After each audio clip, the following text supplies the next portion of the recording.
ঐতিহাসিক শিৱসাগৰৰ তলাতল ঘৰৰ সমীপত বিচৰণ কৰা এজাক কামচৰাইৰ চাকৰ দৃশ্যই বহু দেশী বিদেশী পৰ্যটকৰ দৃষ্টি আকৰ্ষণ কৰিছে।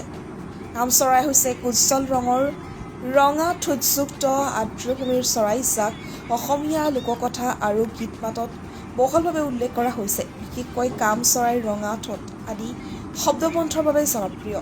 ইয়াৰ উজ্জ্বল নীলা বা বেঙুনীয়া বৰণ আৰু ডাঙৰ ৰঙা ঠোঁটটোৱে সহজে চিনাক্ত কৰিব পাৰি আৰু ই জলাশয়ৰ কাষত জাকে জাকে বিচৰণ কৰে। ঐতিহাসিক শিৱসাগৰৰ তলাতল ঘৰৰ সমীপত এতিয়া বহুসংখ্যক কামচৰাইৰ চাকৰ বিচৰণৰ নান্দনিক পৰিৱেশে বহু দেশী বিদেশী পৰ্যটকৰ দৃষ্টি আকৰ্ষণ কৰিবলৈ সক্ষম হৈছে। সাতসাগৰ 13 নদী পাৰ হৈ অহা শ শ পৰিভ্ৰমী পক্ষী আৰু স্থানীয় পক্ষীৰ কলমেৰে মুখৰিত শিৱসাগৰৰ তলাতল ঘৰৰ সমীপৰ এক বিৰঞ্জীয়া দৃশ্য কেমেৰাত আবদ্ধ কৰে শোণিতপুৰ জিলাৰ তেজপুৰ জামুগুৰিহাটৰ যুৱ সাংবাদিক তথা প্ৰকৃতিপ্ৰেমী চন্দন শৰ্মাই।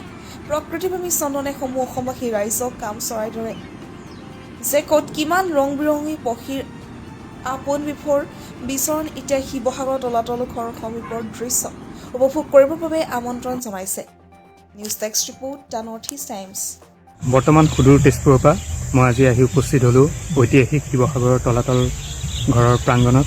আজি তলাতল ঘৰ প্ৰাংগণত গোটেই সমগ্ৰ পৰিৱেশ চাবলৈ আহোঁতে তলাতল ঘৰৰ যি সমীপত এখন পথাৰ আছে, সেই পথাৰতে বহু কামচৰাই বিচৰণ কৰি থকা দেখা পৰিলক্ষিত হ'ল।